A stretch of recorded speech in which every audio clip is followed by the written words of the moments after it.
As we discovered during the practitioners program, during the no ego, we also figured out finally that, okay, our ego also blocks those abundance issues. What I would say is really transforming in terms of where you really start to see what you previously did not see. You start to see your blind spot. You start to feel that, oh, wow, I didn't see that. So I would have to say that no ego is probably my favorite. Yeah.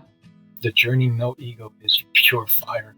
If there's one retreat that will show you exactly where your pain is, where your issues are, the biggest transformation, hands down. I felt that someone is taking me and peeling me, like cover and cover and cover and cover and cover, and I'm able to be myself, like the true self, not something that I put around me. And the fact that I was able to see my game and able to say, okay, this is my game, and now I can choose. This was really, really, really deep. It was really like someone opened my eyes and all the covers and allowed me to be in fire. You're there for a whole week with really good people, and then you build this bond in this really safe space to just let everything open as it naturally should be. I feel like I'm with really true, honest people that kind of get life really as it's meant to be. I had to look at where my pain problems were. And everybody said before, that retreat is like the most liberating. And I thought, maybe 2 weeks after, I thought, people are insane. This is not liberating at all. And then after a month, I thought, I think I'm changing. And then I woke up without the fear. That was so liberating to just feel that. And that's definitely one of my favorite retreats as well. Well, my favorite retreat was actually the No Ego Week. And for one simple reason, because there I had my first experience of I am, or being in source, as it's often described in the journey. This feeling to dissolve completely and be pure consciousness. It was such an amazing and profound experience.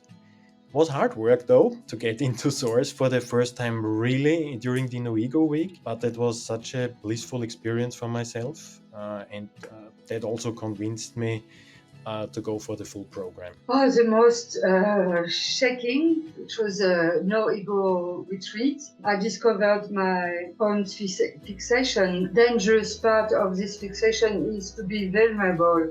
And so to go on that stage and declare in front of everyone, wow, I'm so vulnerable. And from that time, I really had the chance with that retreat, and of course with years to mingle that you can be both and it can be so tender, and wow, it's a big gift. It's an 8 or 9 day retreat. I realized that I am not alone with my issues. At the bottom of it, we all have the same misidentification with thoughts, feelings, and the body. It was a big realization. It allowed me to get really clear and see what's driving certain behaviors so that I can look at them with awareness and kind of choose differently.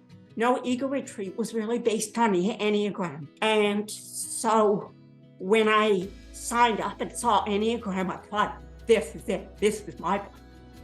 And I've just loved the way they introduced the Enneagram and the components. It just really worked for me personally. It was extremely powerful. It brought up so much stuff for me. When you do the No Ego Retreat, it literally clears anything else that is still remaining at an ego level, and it is just the most powerful week. It was unbelievable, and to work with Kevin, Brandon's husband, was just such a blessing, such an honor. I saw the patterns, I saw the film that I was making in my head, that I was not living the real life, I was living a life that my mind built it. I saw immediately, it's like a veil was torn apart. No ego work I love it. It's looking at your flaws, looking at how do you contribute to situations, where do you take responsibility on your own inner work.